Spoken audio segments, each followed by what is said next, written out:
വണ്ടീനെങ്ങനാണോ നീയാണോ നീ എന്ത് കാര്യണേ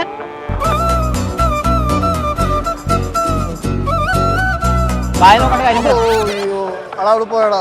ആര് പോയിന്ന് അത് പോയടാ. ഏത് എത്രാമത്തെ പോയിന്ന് പറയണേ? മൂന്നാമത്തെ പോയടാ. ഞാൻ നിന്നോട് പറഞ്ഞില്ല അവള് തേപ്പാണെന്ന്. ആ മോങ്ങിട്ട് എന്താ കാര്യം? നാട്ടുകാര് കാണുന്നു ചാശേ.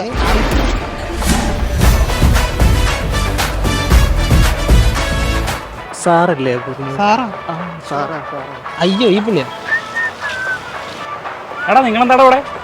ഏടാ ശ്രീമത് സാറ്, ഞാൻ കണ്ടില്ലേട്ടാ. എന്താടാ ഇവന്റെ മുഖത്തൊരു സങ്കടം?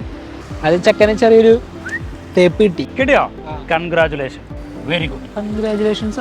എടാ ഈ സമയത്ത് ചോദിക്കാൻ പറ്റുമെന്ന് അറിയില്ല, നിങ്ങൾക്ക് ഈ തേപ്പ് പെട്ടിന്റെ വർക്കിംഗ് അറിയോ? തേപ്പ് പെട്ടിയുടെ വർക്കിംഗ് അറിയില്ല. അതല്ലടാ, തേപ്പ് പെട്ടിന്റെ വർക്കിംഗ് അറിയോ? അതറിയില്ല. എന്നാ ഞാൻ പഠിപ്പിച്ചട്ടെ. എടാ ഞാൻ പഠിപ്പിച്ചട്ടെ. പറഞ്ഞോ. ജി ഭൂ ഭ. കണ്ടോ, ഇതാണ് നമ്മളെ ഇസ്തിരിപ്പെട്ടിന്റെ ഉൾഭാഗം.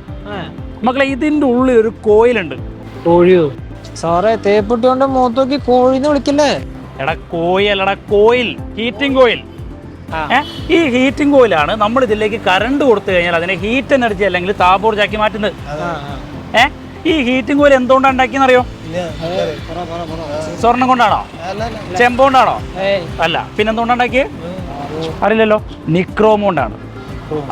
നിക്രോം എന്താണെന്നറിയോ? നിക്രോം എന്ന് പറഞ്ഞ ഒരു അലോയ് ആണ്. അലോയ് അല്ലടോ, അലോയ്. നിക്കല്, ക്രോമിയം, അയൺ, ഈ മൂന്ന് സാധനം വെച്ചിട്ടുണ്ടാക്കിയ ഒരു ലോഹ സങ്കരമാണ് നിക്രോം. നിക്കല്, ക്രോമിയം, അയൺ, ഈ മൂന്ന് സാധനം വെച്ചിട്ടാണ് നിക്രോം ഉണ്ടായത്. നിക്രോം വയർ, ഇതിനാണ് നിക്രോം വയർ എന്ന് പറയാം. മനസ്സിലായോ? എടാ ഈ നിക്രോം എന്നെ ഇവിടെ ഉപയോഗിക്കാനുള്ള കാരണം എന്താ?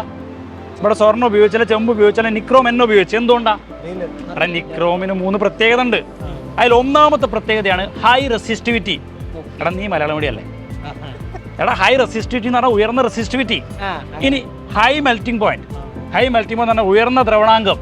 എന്താ മനസ്സിലായോ? എടാ ഉയർന്ന ദ്രവണാങ്കം എന്ന് പറഞ്ഞാൽ പെട്ടെന്ന് ഉരുകി പോകൂലാന്ന്. മൂന്നാമത്തത് ഇമ്പോർട്ടന്റ് പോയിന്റാ, ability to remain red hot condition for a long time without getting oxidised. ഞെട്ടിയില്ലേ? ഒന്നുമല്ല, അതായത് ചുട്ടുപഴുത്ത അവസ്ഥയിൽ ഒരുപാട് നേരം നിൽക്കാനുള്ള കഴിവുണ്ട്, അത്രയേ ഉള്ളൂ. മനസ്സിലായോ? അപ്പോൾ മക്കളെ, ഇതിൻ്റെ ഒക്കെ കറക്റ്റ് ഡീറ്റെയിൽസ് പറയാൻ വേണ്ടിയിട്ട് ഞാൻ വെള്ളിയാഴ്ച കറക്റ്റ് 7 മണിക്ക് വരുന്നുണ്ട്. അപ്പോൾ നിങ്ങൾ എല്ലാവരും എവിടെ കാണണം? ലൈവിൽ കാണണം. ബൈ പറടാ, ബൈ.